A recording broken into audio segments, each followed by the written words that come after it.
A descendant of Robert E. Lee has slammed Donald Trump for praising the Confederate icon, who he called a great general during a rally on Friday night. Robert E. Lee IV, a great-great-great-nephew of the Civil War general, took to Twitter on Saturday to speak out against the relative he called an idol of white supremacy. "Last night I was disheartened to hear Donald Trump, our president, make comments about Robert E. Lee as a great general, as an honorable man," he told his followers. "These were far from the truth. Yet again our president is lying and showing his true colors, showing us that he supports an idol of white supremacy and of hatred." Robert E. Lee fought for the continued enslavement of black bodies, he continued. "It was for states' rights, yes, but it was for states' rights to own slaves."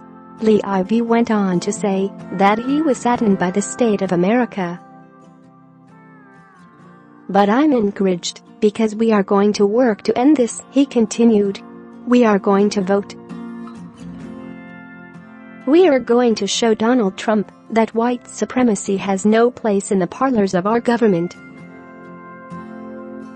We are going to show him who the people are and what really matters in this nation. I encourage you to vote. I encourage you to make your voices heard this November." This isn't the first time Lee IV has spoken out against his famous relative.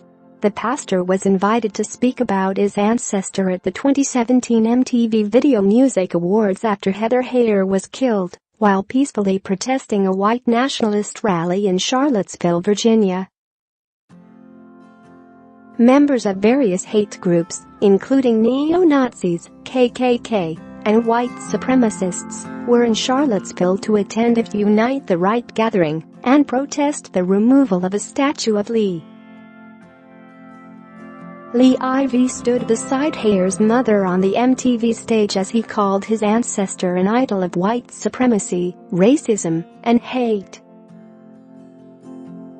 "As a pastor, it is my moral duty to speak out against racism, America's original sin," he told the audience.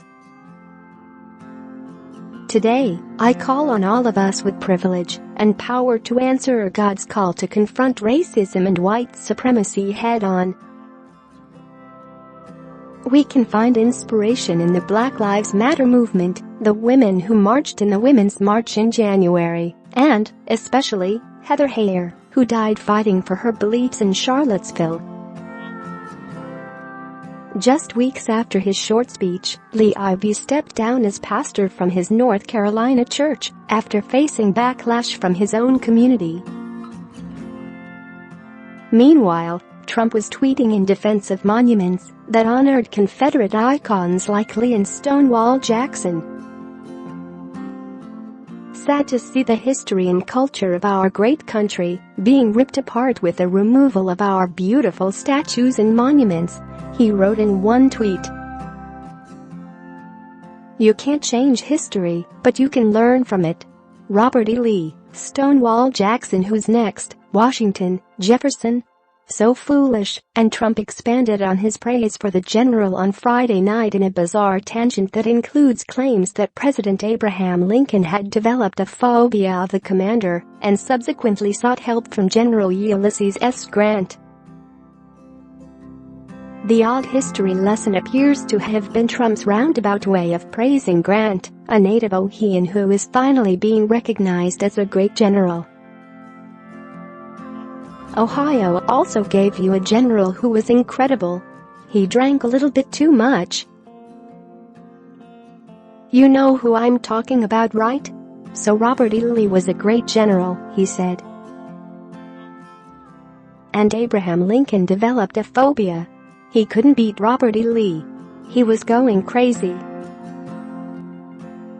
I don't know if you know this story, but Robert E. Lee was winning battle after battle after battle. "And Abraham Lincoln came home," he said. "I can't beat Robert E. Lee. And he had all of his generals. They looked great. They were the top of their class at West Point. They were the greatest people. There's only one problem: they didn't know how the hell to win. They didn't know how to fight. They didn't know how. And one day, it was looking really bad. And Lincoln just said, "You hardly knew his name." And they said, "Don't take him, he's got a drinking problem." And Lincoln said, "I don't care what problem he has. You guys aren't winning. Share this article, share." And his name was Grant. General Grant. And he went in, and he knocked the hell out of everyone. He started to win. Grant really did. He had a serious problem, a serious drinking problem, but man was he a good general. And he's finally being recognized as a great general. But Lincoln had almost developed a phobia because he was having a hard time with a true great fighter, a great general, Robert E. Lee. But Grant figured it out. And Grant is a great general, and Grant came from right here,